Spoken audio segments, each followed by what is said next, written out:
Hello, welcome students. मैं रविकांत सिंह आप सभी लोगों का अपने यूट्यूब चैनल पे स्वागत करता हूँ। तो जैसा कि हम लोग प्रीवियस क्लास में कॉमन रूट कंडीशन पे क्वेश्चन कर रहे थे, तो चलिए प्रीवियस क्लास में मैंने आपको एक अल्टरनेट मेथड बताया था, अप्रोच बताया था कैसे हम लोग और दूसरे तरीके से भी कॉमन रूट के लिए क्वेश्चन सॉल्व कर सकते हैं। अब जैसे यहाँ पे क्वेश्चन दिया गया है, कहता है find a if the equations this and this has a common root. Exactly common root नहीं बोला है, हैज अ कॉमन रूट, इसका मतलब हमें both roots common condition, both roots have common, इसकी भी कंडीशन चेक करनी पड़ेगी और फिर उसके बाद हम लोग चलेंगे आगे। तो यहां पे देखा जाए तो बोथ रूट्स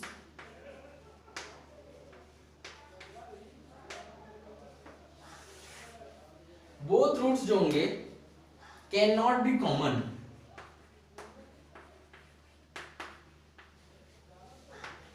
दोनों रूट्स कॉमन नहीं होंगे। कैसे नहीं होंगे? एज आप कोफिशिएंट्स का कंपैरिजन करिए, a plus two upon a plus three, क्या ये दोनों इक्वल है? नहीं। a plus two equal to a plus three हो जाता, तो क्या a कैंसिल, थ्री और टू इक्वल होंगे? कभी नहीं होंगे। इसका मतलब जब ये रेशियो इक्वल नहीं है, इसका मतलब कॉमन रूट, दोनों कॉमन रूट तो कॉमन नहीं होंगे, दोनों रूट कॉमन नहीं हो सकते। अब चलो, एक चीज तो ये फाइनल हो गया। अब हमने क्या किया, जो प्रीवियस मेथड मैंने बताया था, अब उस पर काम करते हैं। हम वो तरीका, पहले तरीके को नहीं निकालते, उससे भी आप क्वेश्चन कर सकते हैं मैंने, लेकिन मैं आपको प्रैक्टिस कर रहा हूं जो प्रीवियस में मैंने मेथड बताया था। तो हमने क्या किया, अब यहां से एक नया इक्वेशन फॉर्म किया जो इन दोनों से कॉम्बिनेशन से बना है। तो हमने क्या किया, consider one minus two, one और टू को सेपरेट कर दिया, एक तीसरा इक्वेशन बनाया। तो यहां से क्या मिल जाएगा, एक्स स्क्वायर कोफिशिएंट कैंसिल हो जाएगा, तो ये हो जाएगा a plus two x plus three minus, ये हो जाएगा a plus three into x minus five a is equal to zero. यहां से देखा जाए तो सॉल्व कर लेते हैं, minus a x cancel, three x minus two x minus two a is equal to zero. X की वैल्यू क्या आ गई, टू ए आ गई, यही हमारा कॉमन रूट होगा।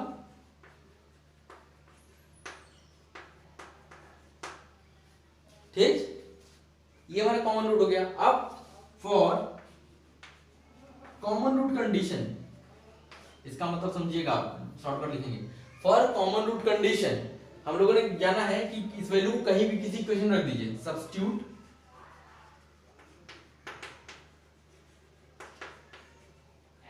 दिस वैल्यू इन वन, हमने वन में रख दिया।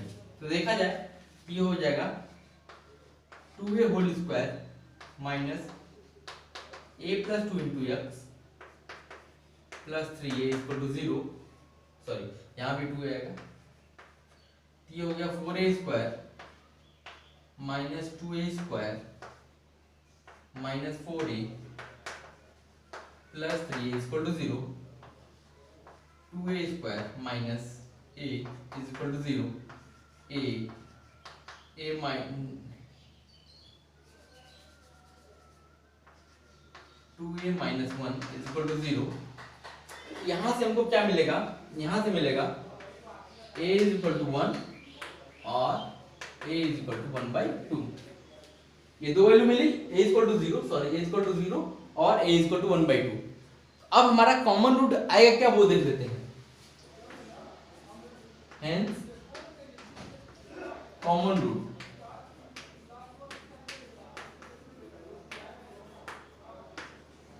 When a is equal to zero, तो कॉमन रूट क्या हो जाएगी, x इक्वल टू जीरो।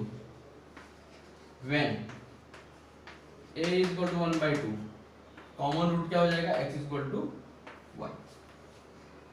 तो अब ऐसा हम लोग नहीं कह सकते कि दो दो कॉमन रूट आएंगे, नहीं, ये कंडीशन है। a अगर जीरो है तो कॉमन रूट आपका वन जीरो होगा, अगर a वन बाई टू है तो कॉमन रूट आपका क्या होगा, वन होगा। ये ठीक है, तो ये हमारी कंडीशन हो गई।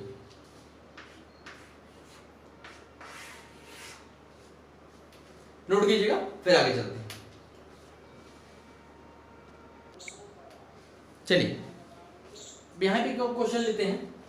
Let alpha is a negative real number, alpha क्या है, नेगेटिव रियल नंबर है, and satisfy all the three equations, और ये तीन इक्वेशन जो दी गई हैं इन तीनों को सेटिस्फाई करता है।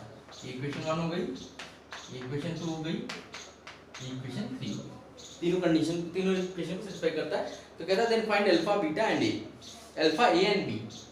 देखिए हम क्या करते हैं यहाँ पे भी, अब इन तीनों के कॉम्बिनेशन से एक नया इक्वेशन बनाते हैं, कंसीडर। अब ये आपको प्रैक्टिस करना पड़ेगा, 1 + 2 -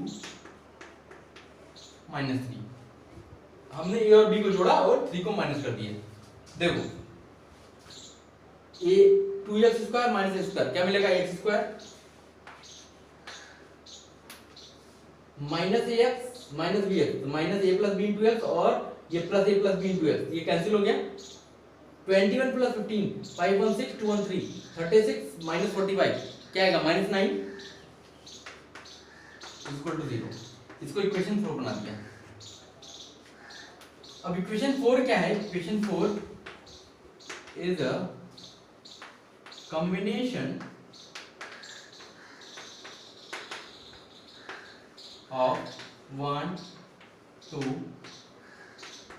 and 3, 1 2 और 3 का कॉम्बिनेशन से बना हुआ है, hence will have common root, जो इसका रूट आएगा वही वो कॉमन होगा तीनों में। यहां से x की value x² - 9 = 0, that means x = +3 and -3, दो वैल्यू आ गई। अब देखो क्वेश्चन को हमेशा देखा कीजिए, यहाँ पे क्या बोला था, alpha is a negative real number, alpha negative real number है। इसका मतलब अब यहाँ से इस पॉजिटिव को हमें रिजेक्ट करना पड़ेगा। ये हमारा x की जगह -3 हो गया। अब यही क्या हो जाएगा, हमारा कॉमन रूट हो जाएगा, इंप्लाइज दैट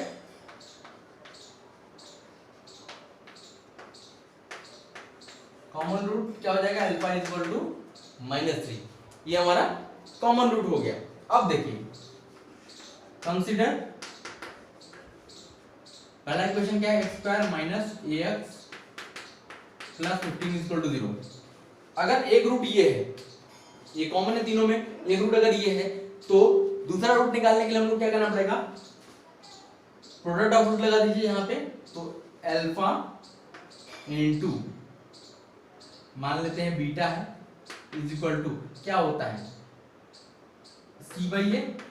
अब यहाँ देखिए अल्फा की वैल्यू -3 * बीटा की वैल्यू c 15/1, तो बीटा की वैल्यू क्या आ जाएगी, -5। इसका मतलब एक रूट हो गया हमारा -3 और दूसरा हो गया -5, ठीक है। अब यहां से सम ऑफ रूट निकालते हैं, हमें एक वैल्यू मिलेगी,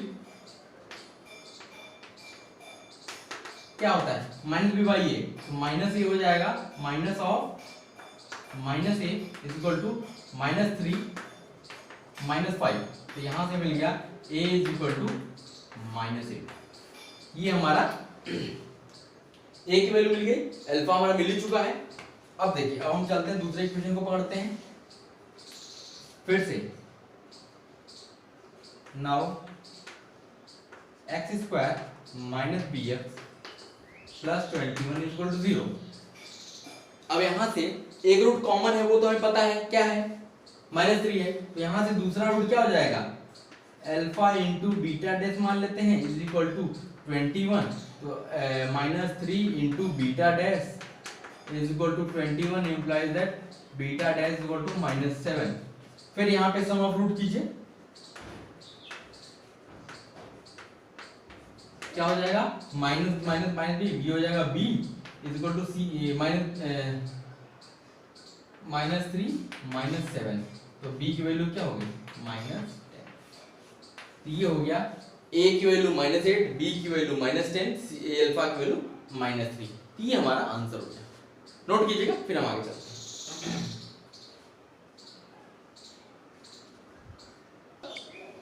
चलिए हम आगे चलते हैं, अब बात करते हैं हम लोग नेचर ऑफ रूट्स की। रूट्स का नेचर कैसा होगा, ठीक है। अब पहले ही हमने मान लिया कि a does not equal to 0, a 0 नहीं है, and a b c are constants, then roots of ax square plus bx plus c will be, roots क्या होंगे, अगर पहले ही हमने मान लिया कि a 0 नहीं है और a b c क्या है, कांस्टेंट्स है, तो ये जो रूट्स होगा ये पहला क्या होगा, रियल होगा। कब होगा, कंडीशन में पता है, जब हम लोग 9 10 में पढ़े हैं, if b square minus 4ac क्या हो करना चाहिए, ग्रेटर और इक्वल टू 0, मतलब d ग्रेटर और इक्वल टू 0। अब यहाँ पे दो केस आता है कि या तो d ग्रेटर देन 0 होगा या इक्वल टू 0 होगा या ग्रेटर इक्वल टू 0। तो अगर d जो है हमारा ग्रेटर देन 0 आता है, d अगर ग्रेटर देन 0 आएगा तो हमारा रूट्स क्या होंगे, रियल होंगे और डिस्टिंक्ट होंगे। रियल होंगे और डिस्टिंक्ट का मतलब अलग अलग होंगे, जैसे 3 और 4 -5 7, इस तरीके से रियल भी होंगे और डिस्टिंक्ट भी होंगे। अगर b का -4ac की वैल्यू 0 हो जाती है, d की वैल्यू 0 मतलब डिस्क्रिमिनेंट 0 हो जाता है, तो रूट्स हमारे रियल होंगे और रिपीटेड होंगे, मतलब अगर 3 आएगा पहला रूट, दूसरा रूट भी 3 ही आएगा, तो ये हमारा रियल और रिपीटेड रूट्स है। और रूट्स हमारे क्या होंगे, इमेजिनरी होंगे, अगर हमारा डिस्क्रिमिनेंट क्या होगा, नेगेटिव होगा, मतलब d is less than 0 means b का -4ac लेस देन 0। चलिए एक क्वेश्चन छोटा सा कर लेते हैं कि find alpha if roots of x का -4 alpha x minus alpha plus 5 are real and distinct. जब रियल और डिस्टिंक्ट की बात बोल दिया, इसका मतलब d क्या हो गया, ग्रेटर देन 0 हो गया। तो b स्क्वायर मींस 4 अल्फा का होल स्क्वायर माइनस 4 इनटू, अच्छा 4 into a1 into c alpha plus 5 is greater than 0। तो यहाँ से हो गया 16 alpha square minus 4 alpha minus 20 is greater than 0।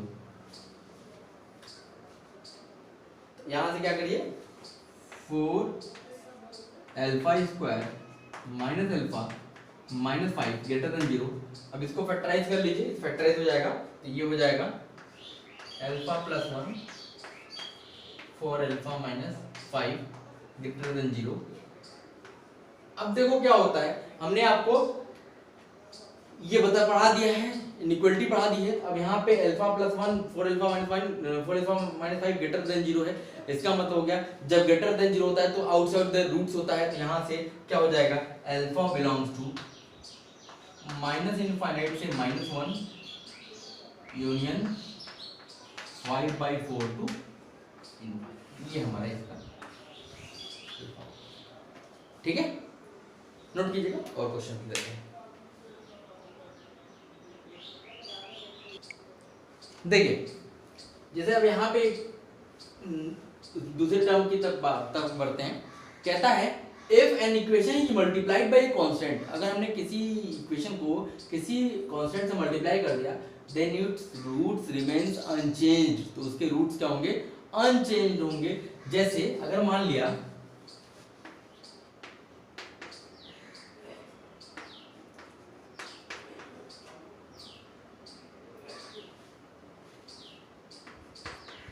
ये जैसे है कोई इक्वेशन दिया हुआ है, अभी इसके कुछ रूट्स आ रहे होंगे, अगर हम इसी पूरे इक्वेशन को 2 से मल्टीप्लाई कर दें या इसको इधर रख दें,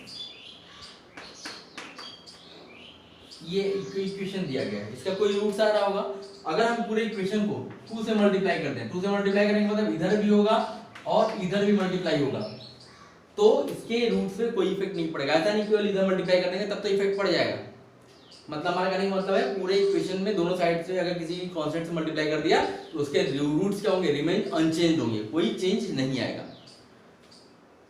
दूसरा क्या है, बहुत इंपॉर्टेंट है, अब कहता है कि इफ कोएफिशिएंट्स आर रियल, अगर जो हमारे ax square plus bx plus c में abc जो है अगर ये हमारे रियल है, देन इफ एग्जिस्ट, अगर एग्जिस्ट कर रहा है, तो इमेजिनरी रूट्स अगर आ रहे हैं तो then they will occur in conjugate pair, तो वो कॉन्जुगेट पेयर में आएंगे।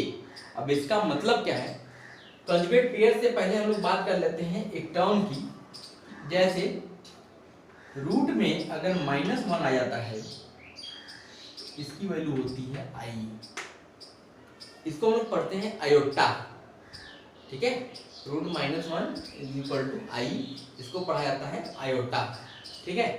यहाँ से अगर हम इसको स्क्वायर कर दें, आई स्क्वायर की वैल्यू क्या हो जाएगी -1। आपको किसी भी स्क्वायर की वैल्यू तो नेगेटिव हो नहीं सकती, इसीलिए ये क्या है इमेजिनरी नंबर है, ठीक है।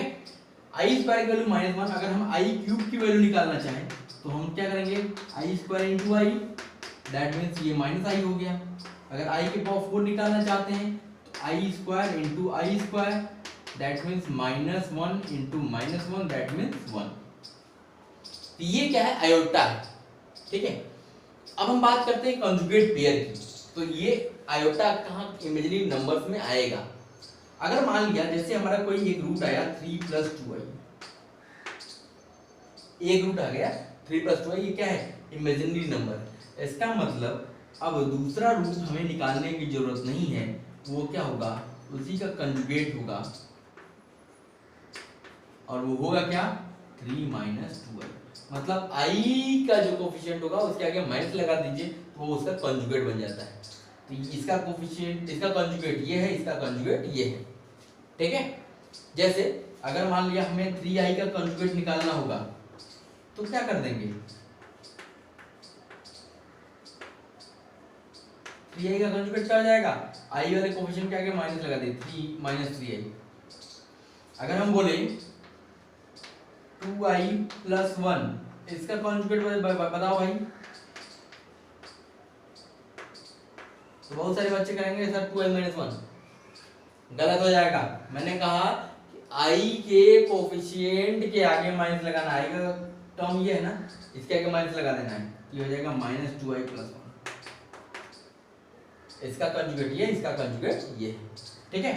तो ये हमारा क्या होगा, अगर एक रूट अगर इमेजिनरी रूट आ रहा है तो इसका मतलब वो हमेशा कंजुगेट पेयर में एग्जिस्ट करेगा। अगर 3 + 2i एक रूट होगा तो दूसरा रूट 3 - 2i फिक्स है कि होगा ही होगा, ठीक है। जैसे एक क्वेश्चन देख लेते हैं। जैसे मान लिया हमने एक क्वेश्चन ले लिया x² + 2x - 4 = 0। ये हमारे पास एक इक्वेशन है, +4 ले लिया, ठीक है। इसका रूट्स निकालते हैं। यहाँ से x की वैल्यू क्या हो जाएगी -b - 2 plus minus √b² 4 - 4ac 4 = 16/2। ये हो गया -2 प्लस माइनस ये हो गया -12। -12 को 4 × -3 लिख सकते हैं, 4 का 2 बाहर आ गया, इंटू -3/2। अब देखो ये -1 प्लस माइनस, अब इस √-3 को लिख सकते हैं √-1 × √3, ये हो गया -1 प्लस माइनस √3। इसका एक रूट देखिए -1 प्लस √3i है, दूसरा रूट क्या है -1 - √3i। इसी को बोलते हैं कंजुगेट पेयर्स, ठीक है। नोट कीजिएगा, फिर आगे चलते।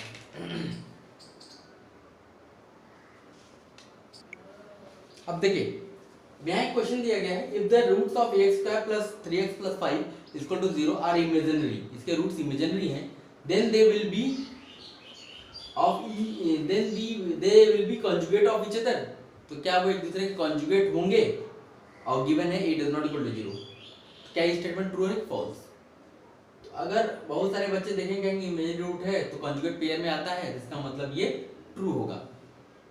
तो बेटा ऐसे केवल क्वेश्चन देख के हमें नहीं बोलना है, हमें उसको ध्यान से देखना है और फिर बताना है। अब जैसे यहाँ पे बोला गया है कि ठीक है इमेजिनरी रूट्स हैं, अच्छी बात है, और बोला गया है a 0 नहीं है, तो इमेजिनरी रूट्स है, इसका मतलब ये है कि -b plus minus √b² - 4ac roots हमारे कैसे आते हैं, x = -b plus minus √b² - 4ac/2a, ठीक है। अब लेकिन डिपेंड ये करता है कि जो a है हमारा, इसके बारे में कोई चीज नहीं बोली गई है, ये हमारा रियल है कि इमेजिनरी है। अगर ये a इमेजिनरी हो गया तब तो फिर हमारा वो कंडीशन गड़बड़ हो जाएगा। a अगर इमेजिनरी हो जाएगा तो फिर ये कुछ भी आ सकता है। तो इसका मतलब हम केवल ये स्टेटमेंट देख के ये नहीं कह सकते कि ये फॉल्स है, हमें यहाँ पे ये भी देना पड़ेगा कि अगर ये बोल देगा a अगर रियल है तो ये स्टेटमेंट ट्रू है। अगर ये बोलता है अगर ये बोल देगा इमेजिनरी है तो स्टेटमेंट हमारा फॉल्स हो जाएगा। ठीक है, ये डिपेंड करता है ए पे। ए की कंडीशन अगर दी रहेगी तो हम उसको बोल सकते हैं कि ये इसके रूट्स कंजुगेट होंगे कि नहीं होंगे। अब ऐसे ही दूसरा क्वेश्चन देखते हैं, यहाँ भी दिया हुआ है if one root of 3x square plus 5x plus 27 equal to 0 is alpha plus i beta. एक रूट इसका अल्फा प्लस आई बीटा है, then other root will be alpha minus i beta, true और false. तो इसको भी देख के बहुत सारे बच्चे कहेंगे alpha plus i beta root है, दूसरा root alpha minus i beta, सही है, ट्रू है। लेकिन फिर आप धोखा खा रहे हो। क्यों धोखा खा रहे हो कि अगर आप कहोगे सर यहाँ पे अल्फा ए बी सी सब रियल भी दिया हुआ है तो हमारा स्टेटमेंट सही है, लेकिन नहीं। देखो जैसे मान लिया कि अगर मान लो इसका रूट इस टाइप का आया था कि 3 + 7i, तो अब इसमें हम 3 + 2i + 5i, इसको हम अल्फा मान लें, इसको बीटा मान लें, तो क्या फिर alpha plus i beta alpha minus i beta roots होंगे? नहीं। अब हमें यहाँ पे क्या करना पड़ेगा, हमें इन अल्फा और बीटा के बारे में भी आपको बताना पड़ेगा। अल्फा बीटा रियल है कि इमेजिनरी है। अगर अल्फा बीटा रियल है तब तो ये सही है, स्टेटमेंट जो लिखा गया सही है। अगर अल्फा बीटा रियल है तो ये स्टेटमेंट सही है, अगर अल्फा बीटा इमेजिनरी है तो ये स्टेटमेंट ये गलत हो जाएगा। तो अब हमें क्या होगा, क्योंकि हमें पता है कि कोई चीज सही कब होती है, जब वो हर एक चीज के लिए सही हो, और कोई चीज गलत अगर 1 लाख भी सही है और एक गलत है तो वो स्टेटमेंट पूरा गलत हो जाता है। तो गलती एक भी हो गई तो वो स्टेटमेंट गलत हो गया। तो अब हमें यहाँ पे अल्फा बीटा के बारे में बताना पड़ेगा, क्योंकि हम ऐसे नहीं कर सकते कि अगर ये अल्फा प्लस आई बीटा दूसरा अल्फा माइनस आई बीटा हो जाए, क्योंकि हमें अल्फा बीटा के बारे में भी जानना पड़ेगा कि अल्फा बीटा रियल है कि इमेजिनरी है। अगर वो रियल है तो स्टेटमेंट सही है, अगर इमेजिनरी होगा तो स्टेटमेंट गलत हो जाएगा। ठीक है, तो ये इस टाइप से हमें ध्यान देने की जरूरत है, नोट कीजिएगा।